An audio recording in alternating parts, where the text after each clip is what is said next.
Je vous présente mes invités aujourd'hui en plateau. Marguerite Monrose, bonjour, de l'entreprise Remote, qui porte bien son nom puisqu'on va parler du travail à distance. Et Alain Garnier de Jamespot. Vous êtes aussi un spécialiste, bonjour, de ce secteur. On va débattre donc ensemble de cette possibilité de se mettre en 100% télétravail dans une organisation. Qu'est-ce que ça engage? Quelles sont les conséquences aussi sur l'emploi national? Mais d'abord, je propose qu'on écoute Bastien Bob, parce que souvent on parle de cybersécurité, mais on pense rarement à protéger son smartphone finalement. Enfin, vous me direz si c'est le cas ou pas.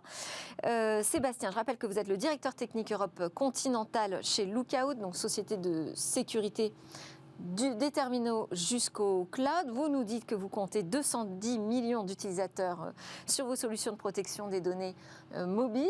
C'est beaucoup, c'est pas assez. Je ne sais pas, aujourd'hui dans le monde, on a plus de 5 milliards d'utilisateurs de smartphones aujourd'hui. Quel est le niveau d'adoption des utilisateurs d'une solution, d'un logiciel de sécurité sur un mobile ? Si vous demandez une solution à une société de sécurité s'ils ont assez de clients, la réponse est forcément non. C'est pas mal. On est le leader sur ce marché-là. Donc 210 millions de terminaux, ça représente 3 ou 4 fois la population française. Ouais.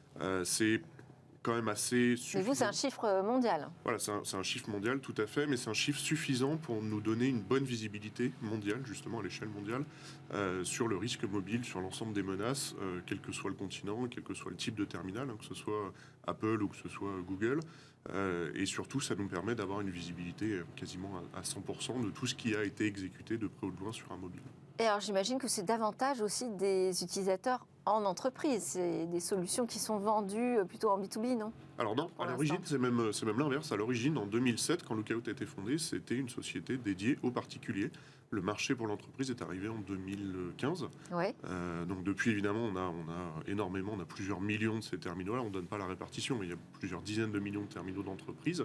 Et puis on a une autre partie de ces terminaux qui viennent des clients qui sécurisent leurs propres applications avec notre technologie, notamment dans le monde bancaire. Et c'est en forte croissance, les deux, particuliers et entreprises ? C'est en très forte croissance, on est autour de 20 à 30%, quel que soit à la fois sur le particulier et sur l'entreprise. Donc, prise de conscience alors ?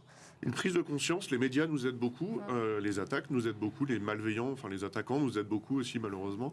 Et les gens ont vraiment pris conscience que sur le mobile, il fallait se protéger, la sécurité de l'OS n'était pas forcément suffisante. Quel est le plus gros piège du moment, Bastien ? Le même que depuis les 3-4 dernières années, c'est le phishing. Le phishing mobile, on a quasiment un terminal sur deux qui est touché tous les mois. C'est vraiment en très forte augmentation. Là, pour le coup, on a des taux de croissance sur le phishing, sur vraiment des attaques de phishing très importantes. Alors, mais le phishing, il se raccroche souvent à l'actualité. Là, on est à l'approche des fêtes. Est-ce qu'il y a un type de...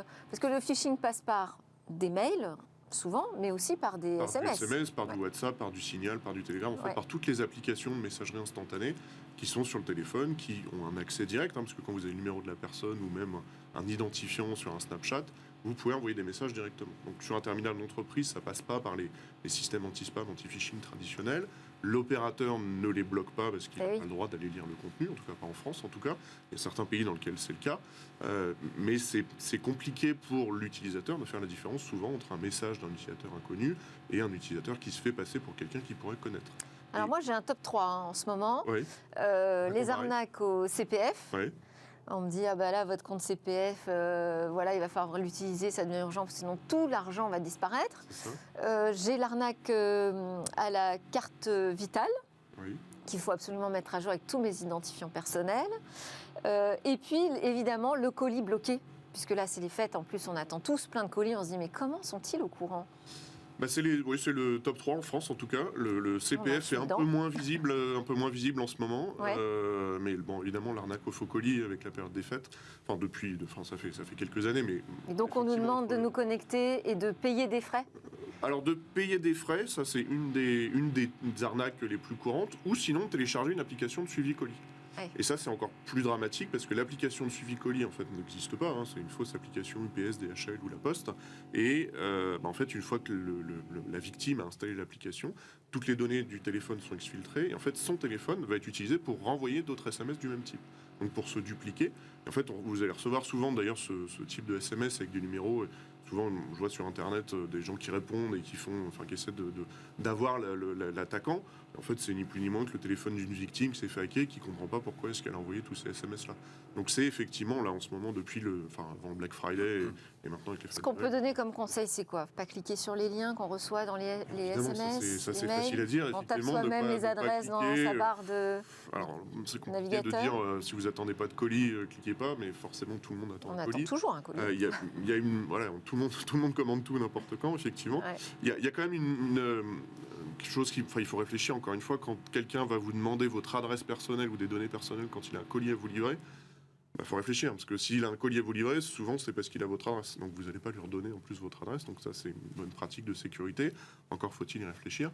Et puis après, essayer d'utiliser une solution de protection pour justement éviter de bloquer, en fait, non pas le SMS qui rentre parce qu'on ne veut pas le lire, mais de bloquer le clic sur le lien et de bloquer les domaines malveillants. On trouve qui derrière ces attaques par SMS? Ce sont les mêmes cybercriminels que ceux qu'on identifie comme des grands groupes très organisés qui attaquent les grandes organisations?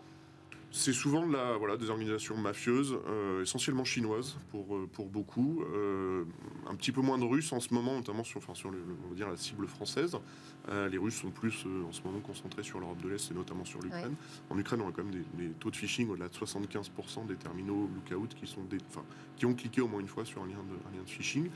Et c'était de la compromission de terminal, donc c'était vraiment des attaques ciblées. Après, ça reste de l'organisation mafieuse. Le but, c'est finance. C'est de la finance, c'est de récupérer de l'argent. Et évidemment, de créer ce qu'on appelle des botnets, des réseaux complets de téléphones qui vont répondre à des commandes, tout simplement, pour que le jour où j'ai besoin d'envoyer plein de SMS ou de faire des attaques ciblées, je puisse utiliser ce réseau de téléphone comme j'utilisais des réseaux d'ordinateurs il y a 5-10 ans. Là, j'ai une flotte de smartphones, d'ordinateurs qui sont connectés en permanence, que je peux manipuler, les malveillants peuvent manipuler ça à distance et leur faire des attaques, quel que soit le type d'attaque, que ce soit des attaques qu'on appelle de denial of service, donc de déni de service, ou tout simplement d'envoyer d'autres SMS et de relancer des nouvelles campagnes d'envoi massif de phishing. Et alors, je posais la question dans le sommaire de la part de responsabilité de la faible protection des smartphones dans les dégâts causés par les grandes cyberattaques. Est-ce que c'est une porte d'entrée aujourd'hui privilégiée par les cyberattaquants? Alors c'est une porte d'entrée parce que ce sont des ordinateurs qui sont connectés plus que des portables, des PC ou traditionnels, ils sont connectés autant qu'un serveur, sauf que le serveur, il est au sein de l'entreprise, il est derrière plein de firewalls et plein de proxys. Le mobile, lui, il est quasiment exposé, alors pas tout seul directement sur Internet, parce qu'il n'est pas connecté directement, mais juste avec le numéro de téléphone, en fait, c'est comme avoir l'adresse IP d'un serveur, c'est exactement la même chose. Je peux envoyer des requêtes sur le téléphone, donc je peux envoyer des SMS, je peux envoyer des messages mal formés pour exploiter ce qu'on appelle des vulnérabilités, et que ce soit Apple ou Google, il y a des failles de sécurité qui sont détectées quasiment toutes les semaines, voire plusieurs fois par semaine. Si on prend Google Chrome, il y a eu 72 vulnérabilités critiques qui ont été corrigées depuis le début de l'année. Et on n'est pas à la 52e semaine de l'année. Donc c'est énorme. Ça veut dire que c'est ce qu'on appelle des attaques one-click. Ça veut dire juste un clic sur un lien mal formé peut permettre d'injecter du code dans Chrome et quasiment prendre le contrôle du terminal à distance. Et sur Apple, c'est pareil. Des vulnérabilités critiques, très critiques même, quasiment tous les mois, et chaque version... on avait coutume de dire que iOS était plus protégé que Android, donc vous nous dites c'est faux? C'est du marketing, on va dire. Je ne veux pas dire que c'est faux, mais c'est du bon marketing. Le problème d'une vulnérabilité sur iOS, c'est que le jour où elle est découverte, souvent elle est exploitée même après, quasiment en même temps qu'elle est découverte. Et surtout, quand vous détectez une vulnérabilité sur iOS, c'est 100% de la flotte Apple qui est détectable, qui est exploitable. Oui. Alors que Android, chaque constructeur a sa propre version, sa propre implémentation. Apple n'a qu'une implémentation d'iOS et c'est vraiment assez, on va dire, facile d'exploiter les vulnérabilités, de vérifier ce qui a changé entre deux versions et de faire ce qu'on appelle un exploit, tout simplement pour aller exploiter cette vulnérabilité. Alors même si les systèmes de mise à jour sont automatisés maintenant sur Apple. C'est ce que j'allais dire parce que l'avantage aussi d'Apple, c'est que quand il lance sa mise à jour ou une correction d'une faille de sécurité, c'est aussi l'ensemble du parc qui est protégé, contrairement à Android. Oui, mais encore, il faut être connecté en Wi-Fi pour récupérer, parce que la mise à jour fait quand même plusieurs gigas. On parle de 2 à 3 gigas par mise à jour, pour les mineurs, je ne parle même pas des versions majeures. Il faut avoir 50% de batterie, il faut que son téléphone soit autorisé, si on parle d'un téléphone d'entreprise, soit autorisé à installer ces nouvelles versions. version. Là, normalement, ça l'est. En tout cas, c'est les bonnes pratiques de sécurité. Mais c'est pas forcément, enfin, c'est pas dans la journée. C'est-à-dire que dès le premier jour, quand la vulnérabilité est corrigée, quand la mise à jour est disponible, elle n'est pas forcément installée sur 100% du parc. Il va se passer des semaines, voire des mois, avant que ne serait-ce que 75% du parc soit mis à jour. Donc ça laisse quand même le champ libre aux attaquants. Et en amont, ces éditeurs de systèmes d'exploitation mobile, est-ce qu'ils font le job sur la cybersécurité ? Alors oui, ils ont leurs propres équipes, heureusement, et on le voit déjà depuis plusieurs années, depuis 3 ans. Il y a quand même des projets au sein de Google et au sein d'Apple qui embauchent des hackers éthiques, qui font des systèmes externes de tests de vulnérabilité pour justement augmenter la sécurité de leur système. Est-ce qu'il faudrait installer par défaut, quand on vend un smartphone, installer par défaut un système de protection contre le phishing ? Alors, ils vous vendent leur propre système de sécurité, c'est-à-dire qu'ils disent que c'est inclus. Ce qui se passe sur un iPhone reste sur un iPhone, c'est le marketing d'Apple. Google a à peu près la même chose en disant avec Google Entreprise, vous êtes avec Android Entreprise, vous êtes sécurisé par défaut, vos données professionnelles sont containerisées, ce qui est vrai. Mais le phishing mobile, par exemple, ils peuvent rien faire contre. C'est-à-dire que c'est pas à eux de faire le nécessaire pour s'assurer que les SMS ou les liens que vous allez ouvrir ne vont pas amener à des actes malveillants. Donc, alors, quelle est la technique que vous utilisez justement pour être efficace contre ce phishing mobile ? C'est justement d'avoir un grand nombre de téléphones qui vont nous remonter du signal tous les jours, à la fois sur des applications malveillantes, sur des liens malveillants ou des liens non classifiés. Et puis, on travaille Pardon. C'est le petit rhume de ce week-end. C'est le rhume de ce week-end. On travaille en amont avec justement Google et Apple pour sécuriser les applications sur le Play Store et sur l'App Store. On leur donne un avis sur tout ce qui est publié. Après, c'est un avis consultatif. Ça veut dire qu'en gros, ils en font ce qu'ils veulent. Ils ne sont pas obligés de supprimer les applications qu'on était comme étant malveillantes.